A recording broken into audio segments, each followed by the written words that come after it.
केंद्रीय मंत्री ज्योतिरादित्य सिंधिया बोले, राहुल पर हमला, कहा लोकतंत्र से खिलवाड़ कर रही कांग्रेस, पहली बार किसी सांसद की सदस्यता रद्द नहीं हुई है।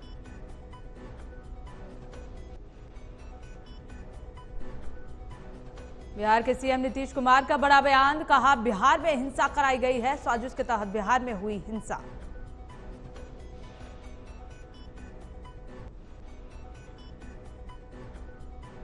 मुलायम सिंह यादव को मिलेगा पद्म विभूषण सम्मान, अखिलेश को पद्म विभूषण पुरस्कार सौंपेंगी राष्ट्रपति द्रौपदी मुर्मू। शाम 5 बजे राष्ट्रपति भवन में होगा कार्यक्रम का आयोजन।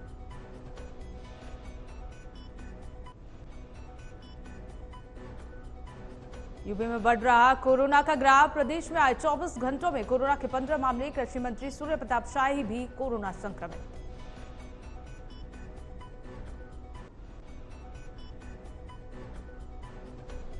ट्रेन में 3 यात्रियों को जिंदा जलाने वाला संदिग्ध गिरफ्तार, आरोपी को महाराष्ट्र पुलिस ने किया गिरफ्तार। एनआईए कर रही है मामले की जांच।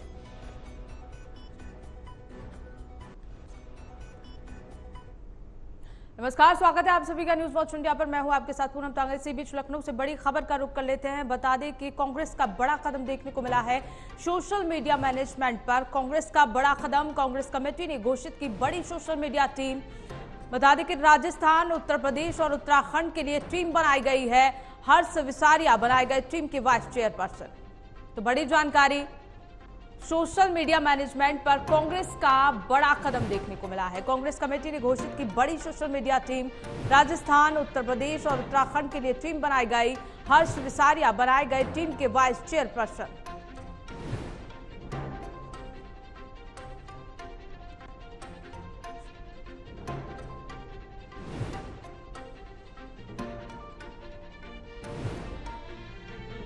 तो वहीं बिहार विधानसभा के बजट सत्र के अंतिम दिन शुरू होने से पहले नीतीश कुमार ने सभी मीडिया कर्मियों को जवाब दिया।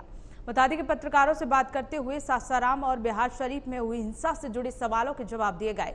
बिहार में रामनवमी पर 2 जगह दंगे को लेकर मुख्यमंत्री नीतीश कुमार ने कहा कि दोनों जगह कुछ लोगों ने जानबूझकर गड़बड़ की, इसीलिए ऐसे हालात बने। उन्होंने कहा कि बिहार में पहले बहुत झंझट होता था, हमारे आने के बाद ये सब खत्म हुआ है। सीएम नीतीश कुमार ने कहा कि हमने हालात को काबू करने के लिए मुस्तैदी से काम किया, हर घर में जाकर जानकारी ली जा रही है। मुख्यमंत्री नीतीश कुमार ने नालंदा जाने के सवाल पर कहा कि नालंदा तो हमारी जगह है। उन्होंने ये भी कहा कि हम यहीं से सबसे बात कर लेते हैं। काम किया बहुत अच्छे ढंग से, सब चीज कंट्रोल हुआ और एक एक आदमी से हम पूछे और जान लीजिए सब लोग लगा हुआ है, एक एक घर में जा जा करके देख रहा है। तो कुछ दिन के बाद आप लोगों को पता चलेगा ये जानबूझ करके जानते हैं ना, ये सब किया गया है। एक जगह जिनको जाना था जानबूझ करके वहां करवाया है, और दूसरा जगह बिहार शरीफ है, समझ गए। बिहार शरीफ नामकरण किसने किया है? बिहार था, पूरे राज्य का नाम बिहार और उस जगह का नाम बिहार, और उसको हम ही किए बिहार शरीफ। तो वहीं बिहार विधानसभा सत्र, बजट सत्र के आज अंतिम दिन है और 11 बजे से कार्यवाही शुरू हो गई है। बताते कि कार्यवाही शुरू होते ही बिहार में हिंसा को लेकर बीजेपी नेता विधानसभा में भी हंगामा करने लगे। विधानसभा अध्यक्ष अवध बिहारी चौधरी ने हंगामा करने पर बीजेपी विधायक जीवेश मिश्रा को मार्शल से बाहर करवा दिया। सदन से बाहर आए जीवेश मिश्रा ने कहा कि मैंने तो बिहार में हिंदुओं पर हो रहे अत्याचार को लेकर सवाल किया था, मैंने इस पर मुख्यमंत्री को बुलाकर जवाब देने की मांग की थी। उन्होंने कहा कि सवाल पूछने पर स्पीकर ने मार्शल बुलाकर मुझे सदन से बाहर निकाल दिया। बिहार में विपक्ष के साथ ये बर्ताव हो रहा है। बीजेपी नेता सदन की कार्यवाही के दौरान मुख्यमंत्री नीतीश कुमार को घेरने में लगे रहे। हंगामे के बीच सासाराम और नवादा में हिंसा को लेकर नेता प्रतिपक्ष ने सरकार से जवाब मांगा, जिसके बाद जवाब देने संसदीय कार्य मंत्री और वित्त मंत्री विजय चौधरी जवाब देने उठे। इस बीच बीजेपी नेता हंगामा करने लगे। जुलूस पर पत्थरबाजी हुई, हिंदुओं को कत्लेआम किया गया। मैंने मुख्यमंत्री को सदन में आकर जवाब देने के लिए कहा। मुख्यमंत्री को सदन में आकर जवाब देने के लिए मैंने कहा। आसन में निर्लज्जता दिखाते हुए। तो बड़ी जानकारी इस वक्त लखनऊ से, जहां बिहार निकाय चुनावों के पहले प्रभारी बदल दिए गए। बीजेपी ने निकाय चुनाव से पहले प्रभारी बदले, दोनों डिप्टी सीएम को 25-25 जिलों की जिम्मेदारी दी गई। तो बड़ी जानकारी, आगरा नगर निगम प्रभारी नगर विकास मंत्री ए के शर्मा बने।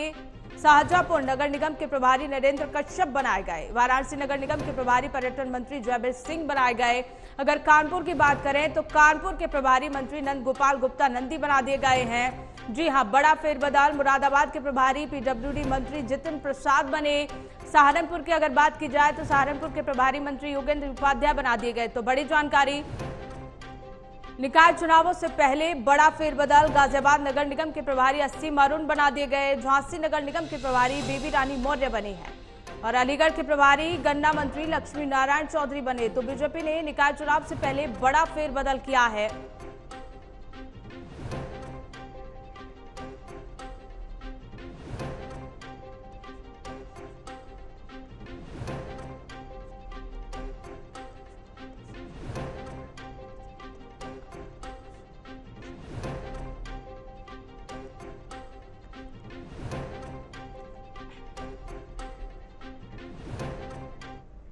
तो वहीं बीजेपी के तेलंगाना इकाई के अध्यक्ष संजय कुमार को गिरफ्तार कर लिया गया है।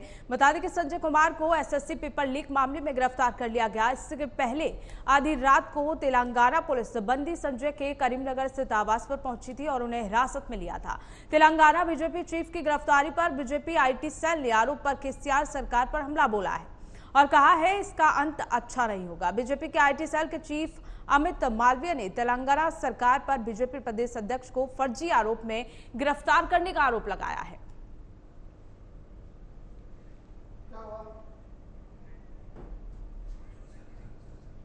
तो वहीं देश में कोरोना के मामलों को लेकर लगातार बढ़ोतरी हो रही है। देश में लगातार कोरोना का ग्राफ बढ़ता जा रहा है। एक दिन में ही कोरोना के 1400 से ज्यादा मामले दर्ज किए गए। स्वास्थ्य मंत्रालय ने बताया कि देश में कोरोना के बीते 24 घंटे में 4,435 केस सामने आए हैं। देश में लंबे समय के बाद एक दिन में कोरोना के 4,000 से ज्यादा मामले दर्ज किए गए। देश में कोरोना के सक्रिय मरीजों की संख्या बढ़कर 23,091 हो गई है। बीते मंगलवार की बात की जाए तो एक्टिव केस 21,179 थे। देश में अभी तक कोरोना वैक्सीन की 220 करोड़ से ज्यादा खुराक दी जा चुकी है। करीब 102 करोड़ से ज्यादा लोगों को पहली डोज लग चुकी है। तो वहीं 95 करोड़ से ज्यादा दूसरी डोज लग चुकी है। इसके अलावा 22 करोड़ से ज्यादा लोगों को प्रिकॉशन डोज भी दी जा चुकी है।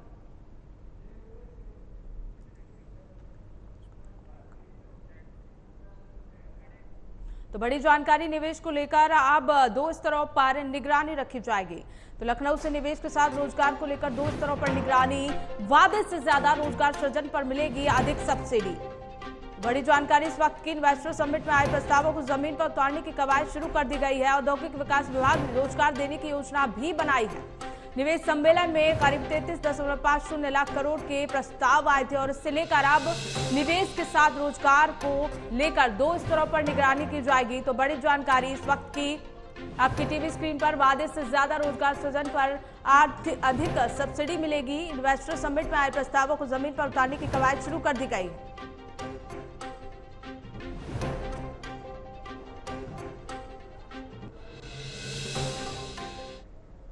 तो वहीं केरल के कोझिकोड में ट्रेन में आग लगाने वाले संदिग्ध को गिरफ्तार कर लिया गया है। बताते हैं कि पुलिस ने संदिग्ध कोझिकोड जिले से एलाथूर के पास Alappuzha Kannur executive express train में एक यात्री पर ज्वलनशील पदार्थ छिड़ककर आग लगा दी थी। इस घटना में 3 लोगों की जान चली गई थी। महाराष्ट्र एटीएस ने बताया कि सेंट्रल इंटेलिजेंस और महाराष्ट्र एटीएस की एक संयुक्त टीम ने फरार संदिग्ध आरोपी को महाराष्ट्र रत्नागिरी से गिरफ्तार किया है।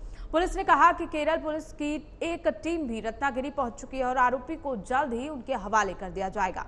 महाराष्ट्र पुलिस ने बताया कि कोझिकोड ट्रेन अग्निकांड के संदिग्ध शाहरुख सैफी को केरल पुलिस को सौंपा जा रहा है। वहीं रेल मंत्री अश्विनी वैष्णव ने बताया कि महाराष्ट्र पुलिस ने कोझिकोड ट्रेन अग्निकांड के संदिग्ध को महाराष्ट्र के रत्नागिरी में पकड़ा है।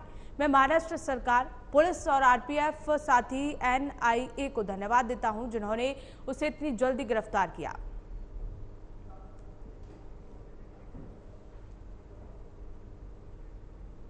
तो चलिए रुक करते अगली खबर का। अगली खबर उत्तर प्रदेश के कानपुर देहात से, जहां एक बच्चे के बर्थडे का वीडियो वायरल हो रहा है, जिसके बर्थडे केक में भगवान शिव की तस्वीर बनी हुई है। भगवान शिव के त्रिशूल के साथ केक में ओम भी बना है।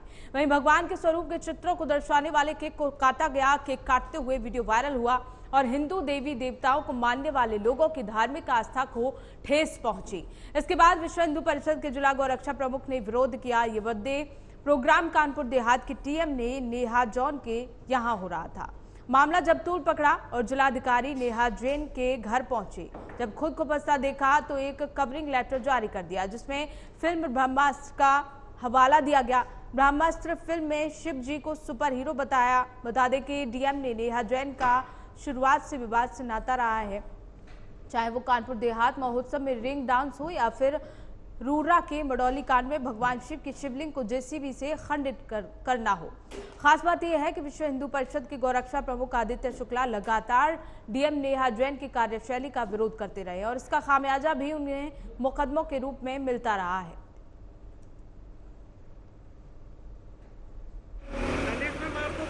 देखिए, जिस तरह का मामला आप बता रहे हैं, भारतीय दंड संहिता की धारा 295A में धार्मिक भावनाओं को ठेस पहुंचाने से संबंधित प्राविधान दिए गए हैं और सजा का प्राविधान भी है उसमें। यहाँ पर आशय बहुत महत्वपूर्ण है। यदि आशय संबंधित अधिकारी का यह था कि हम धार्मिक भावनाओं को ठेस पहुंचाएंगे तो अपराध गठित हो जाएगा, लेकिन आशय अगर उनका अपराध गठित करने का नहीं है, धार्मिक भावनाओं को ठेस पहुंचाने का नहीं है, तो निश्चित तौर पर यह अपराध की श्रेणी में नहीं आएगा। इसी बीच बिजनौर से ब्रेकिंग न्यूज का रुख कर लेते हैं, जहां दो बाइक आपस में टकरा गई। तेज रफ्तार का कहर देखने को मिला। एक बाइक सवार की दर्दनाक मौत हो गई। 3 गंभीर रूप से घायल बताए जा रहे हैं, जिन्हें सीएचसी में भर्ती कराया गया है। अफजलगढ़ के फिक्का वाला इलाके का ये पूरा मामला बताया जा रहा है। तस्वीरों में देखिए किस तरह से सड़क हादसा, तेज रफ्तार, 2 बाइकों में जोरदार टक्कर, एक बाइक सवार की इस समय दर्दनाक मौत हो गई। 3 गंभीर रूप से घायल हो गए, जिन्हें अस्पताल में भर्ती कराया गया है। ये पूरा मामला अफजलगढ़ के भिक्का वाला इलाके का बताया जा रहा है।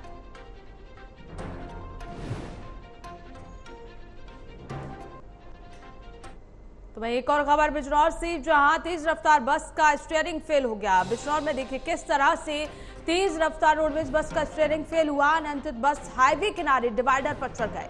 कालागढ़ से दिल्ली जा रही थी रोडवेज बस में सवार 6 यात्री बुरी तरह से घायल हो गए, जिन्हें अस्पताल में भर्ती कराया गया है।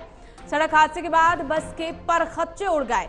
सड़क हादसे के बाद बस के परखच्चे उड़े। थाना अफजलगढ़ के नेशनल हाईवे 74 मार्ग का ये पूरा मामला बताया जा रहा है। तस्वीरों देखिए किस तरह से बस के परखच्चे उड़ गए हैं।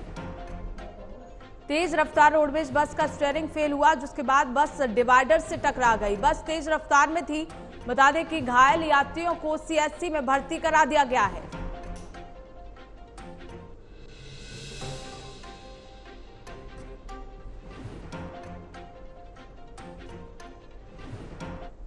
चलिए रुक करते हैं अगली खबर का। यूपी के हमीरपुर के सामुदायिक स्वास्थ्य केंद्र में अफरा तफरी का माहौल देखने को मिला। बता दें कि अफरा तफरी उस वक्त मची जब गोली लगने से 5 बच्चे घायल हो गए। पुलिस को सूचना दिए बगैर बच्चों को अस्पताल पहुंचाया गया, लेकिन मीडिया का जमावड़ा होते देख परिजन घायल बच्चों का इलाज कराकर निकल गए। घटना को लेकर बताया जा रहा है कि खेल में एक बच्चा अपने घर से 12 बोर का तमंचा ले आया और फायर कर दिया। गन शॉट से घायल बच्चों को कोतवाली क्षेत्र में भमोरा गांव से लाया गया था, जिनको लाने वाली महिलाएं काफी देर तक सबको गुमराह करती रही। उनका कहना था कि पटाखा छुड़ाते समय कंकड़ लगने से बच्चा घायल हुआ, लेकिन डॉक्टरों ने गन शॉट इंजरी देख पुलिस को इसकी जानकारी दी। मौके पर पहुंची पुलिस जांच पड़ताल में जुट गई है।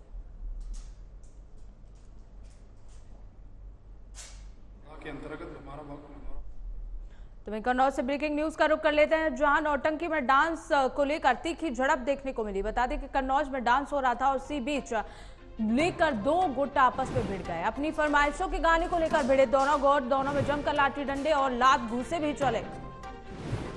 बता दें कि पूरा मामला कन्नौज का है। नौटंकी में डांस को लेकर 2 गुटों में झड़प हो गई। अपनी फरमाइश के गाने को लेकर दोनों गुट भिड़ गए, दोनों में जमकर लाठी डंडे चले। बवाल का वीडियो सोशल मीडिया पर जमकर वायरल हो रहा है। गुरसाहिबगंज के बरगावा मेले का ये पूरा मामला बताया जा रहा है, जहां अपनी फरमाइश के गाने न चलने पर 2 गुट आपस में भिड़ गए।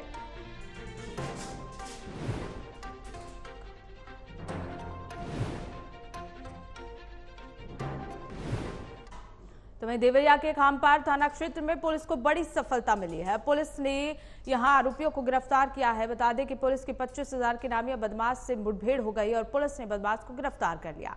पुलिस को मुखबिर की सूचना पर यह कामयाबी मिली है। बता दें कि गिरफ्तार बदमाश गैंगस्टर एक्ट में फरार चल रहा था, जिसकी तलाश में पुलिस जुटी हुई थी। फिलहाल पुलिस ने गिरफ्तार आरोपी को जेल भेज दिया है और आगे की कार्रवाई में पुलिस जुट गई है।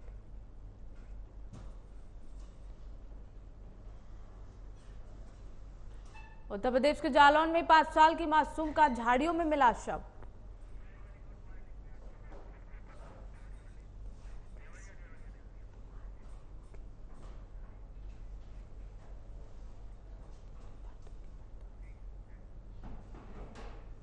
खबर यूपी के देवरिया से है, जहां पुलिस को बड़ी सफलता मिली है। पुलिस ने एक बदमाश को गिरफ्तार कर लिया है। बता दें कि पुलिस की 25,000 इनामी बदमाश से मुठभेड़ हो गई और पुलिस ने बदमाश को गिरफ्तार कर लिया। पुलिस को मुखबिर की सूचना पर एक कामयाबी मिली। बता दें कि गिरफ्तार बदमाश गैंगस्टर एक्ट में फरार चल रहा था, जिसकी तलाश में पुलिस जुटी हुई थी। फिलहाल पुलिस ने गिरफ्तार आरोपी को जेल भेज दिया है और आगे की कार्रवाई में जुट गई है। तो उत्तर प्रदेश के देवरिया में पुलिस ने आरोपी को जेल भेज दिया है। बता दें कि पुलिस को बड़ी सफलता मिली है। पुलिस के साथ बदमाश की मुठभेड़ हो गई थी और इस दौरान पुलिस ने एक बदमाश को गिरफ्तार किया है, जहां पर आगे की कार्रवाई में पुलिस जुट गई है। बता दें कि इस बदमाश की तलाश पुलिस को काफी समय से थी। तो वहीं डग्गामार वाहनों पर प्रशासन का चाबुक चलता हुआ नजर आया। बता दें कि यहाँ डग्गेमार वाहनों पर प्रशासन का चाबुक चला। आगरा से इस वक्त की बड़ी जानकारी। एसपी ने 1 दर्जन अवैध वाहनों को सीज कर दिया है। एसपी ने 1 दर्जन अवैध वाहनों को सीज किया। जगनेर थाना और खीरागढ़ थाना क्षेत्र में ये कार्रवाई की गई। अवैध अतिक्रमण पर भी कार्रवाई जारी है। तस्वीरों में देखिए किस तरह से डग्गामार वाहनों पर प्रशासन का चाबुक चला। एसपी ने 1 दर्जन अवैध वाहनों को सीज कर दिया है। जगनेर थाना और खीरागढ़ थाना क्षेत्र में कार्रवाई की गई। अवैध अतिक्रमण पर भी ये कार्रवाई की गई है। देखिए, जैसे कि आप जानते हैं, शासनादेश द्वारा 1 अप्रैल से 15 अप्रैल तक एक डग्गामार वाहनों अतिक्रमण के विरुद्ध अभियान चलाया जा रहा है, जिसके तहत ये कार्रवाई की गई है। और दोनों थानों में जगनेर और खैरागढ़ में लगभग 1 दर्जन गाड़ियां सीज की गई हैं, जो डग्गामार थी, टिपर और खामियां थी। इसके अलावा जो अतिक्रमण थी, नो पार्किंग जोन में जो गाड़ियां खड़ी थी, उनके खिलाफ भी चालान की कार्रवाई की गई है। यह अभियान 15 अप्रैल तक इसी प्रकार जारी है। तो वहीं जालौन के माधोगढ़ थाना क्षेत्र में एक 5 वर्षीय मासूम का शव झाड़ियों में पड़ा हुआ मिला। बता दें कि इसकी सूचना मिलते ही इलाके में कोहराम मच गया, जिसके बाद ग्रामीणों ने घटना की सूचना पुलिस को दी। मौके पर पहुंची पुलिस ने शव को कब्जे में लेकर पोस्टमार्टम के लिए भेज दिया है। मामले की जानकारी मिलते ही घटनास्थल पर पहुंचे एसपी, एसएसपी और माधोगढ़ सीओ ने मामले की जांच पड़ताल शुरू कर दी है।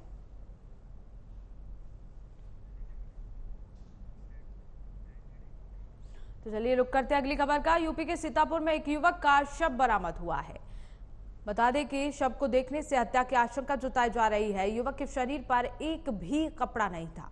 साथ ही युवक का सिर और उंगलियां पूरी तरह से गायब है। जानकारी के अनुसार हत्या के बाद युवक के शव को बोरे में भरकर फेंका गया है। इस पूरी घटना के बाद इलाके में हड़कंप मच गया। तो वहीं घटना के बाद पुलिस इस पूरे मामले की जांच कर रही है।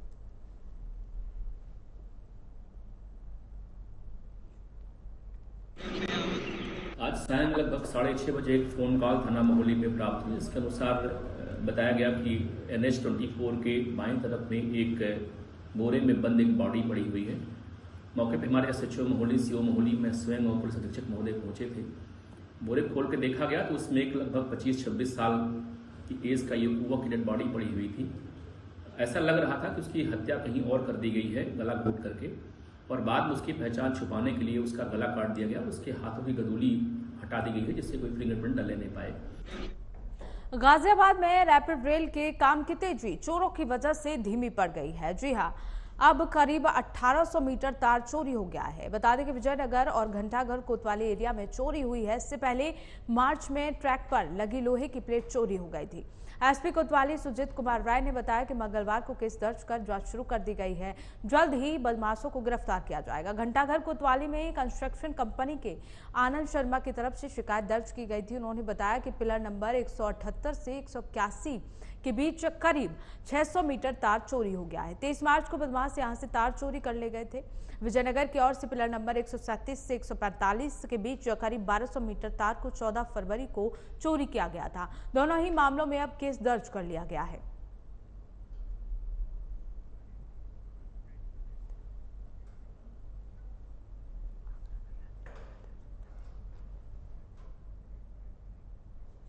तो वहीं यूपी के आगरा में यात्रियों को बेहतर सुविधा दी जा रही है और इसके लिए परिवहन निगम जो है वो सुविधा देने के लिए लगातार कार्य कर रहा है। आगरा में यात्रियों को बेहतर सुविधा देने के लिए उद्देश्य को लेकर इस प्रदेश रोडवेज परिवहन निगम के बेड़े में नई बसें शामिल हो रही हैं। इस योजना के तहत ईदगाह बस डिपो को 4 नई बसें दी गई हैं, जिनमें से 2 का रूट पर संचालन शुरू कर दिया गया है।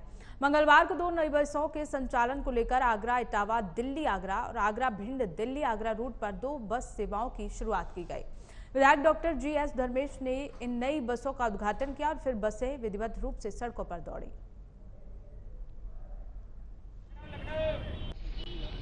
देखिए, उत्तर प्रदेश के यशस्वी मुख्यमंत्री कर्मयोगी मुख्यमंत्री माननीय योगी आदित्यनाथ जी के द्वारा पूरे उत्तर प्रदेश में नई बसों का संचालन करने के लिए बसें दी जा रही हैं और आज इसी निमित्त जो ईदगाह बस स्टैंड है, आज 2 बसों का यहाँ से संचालन हुआ है।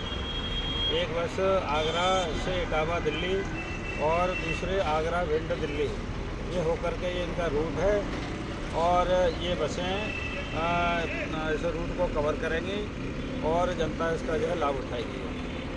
और उत्तर प्रदेश के यशस्वी मुख्यमंत्री ने मेरे को ये भी जानकारी हुई है कि लगभग 3000 बसों का पैसा कंपनी को जो मैन्युफैक्चरिंग कर रही है बसों का, उनको दिया जा चुका है।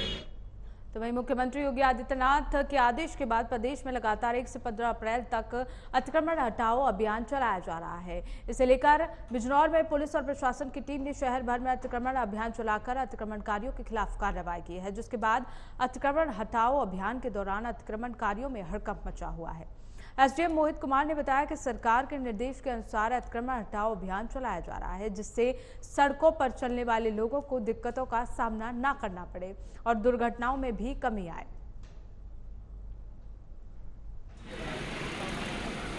ये 1 अप्रैल से 15 अप्रैल तक शासन के निर्देश पे ये सड़क सुरक्षा अभियान चलाया जा रहा है, जिसमें सड़क के किनारे जो अतिक्रमण है अस्थायी दोनों तरह का पोस्टर, बैनर, होर्डिंग ये सब हटाए जा रहे हैं, ताकि सड़क लोगों के चलने लायक बनी रहे और सड़क पर दुर्घटनाएं कम हो। शासन के निर्देश पे किया जा रहा है। आगे भी इस तरह की कार्रवाई जारी रहेगी। पहले भी हम लोगों ने अतिक्रमण हटवाए, समय पर यह अभियान चलता रहा है और आगे भी।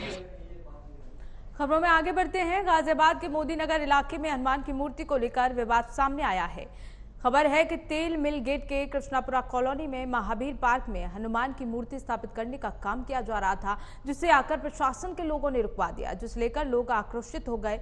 हनुमान मूर्ति स्थापना का काम रुकवाए जाने की सूचना पर हिंदू संगठन भी मौके पर पहुंच गए और प्रशासन के खिलाफ नारेबाजी और साथ ही प्रदर्शन करने लगे, जिसके बाद स्थिति बिगड़ती देखकर मौके पर SDM मोदी नगर ने मोर्चा संभाला। हिंदू संगठन से जुड़े लोगों का कहना है कि मूर्ति पुरानी है, उसका जीर्णोद्धार का काम किया जा रहा है, तो ऐसे में प्रशासन से किसी भी अनुमति की जरूरत नहीं है। अगर उनके आराध्य की मूर्ति स्थापित करने में कोई भी समस्या आती है तो वो इसका विरोध जरूर करेंगे। सुबह एक सूचना प्राप्त हुई थी कि एक पार्क है यहाँ पे, महावीर पार्क, वहाँ पे कुछ लोगों के द्वारा रात में जो है हनुमान जी की मूर्ति रखी गई थी। यहाँ पर आके लोगों को समझाया गया है कि उसका क्या नियम है, क्या प्रोसेस है, किस तरीके से आप इसमें अप्लाई करेंगे और शासन से अनुमति मिलने के बाद ही यहाँ पे मूर्ति लगाई जा सकती है। तो लोगों को समझाया गया है। उन लोगों के द्वारा ये कहा गया है कि हम लोग अभी फिलहाल ढक दे रहे हैं मूर्ति को और आगे की कार्रवाई जो भी है विधिक रूप से, तो जिसकी प्रॉपर्टी है उसके द्वारा एक तहरीर भी दी गई है, उस पर आगे पुलिस कार्रवाई करेगी। यहाँ पे लोगों को समझा के शांत कराया जा चुका। तो वहीं खबरों में बस इतना ही। देश और दुनिया की तमाम बड़ी खबरों के लिए जुड़े रहिए न्यूज़ वॉच इंडिया के साथ।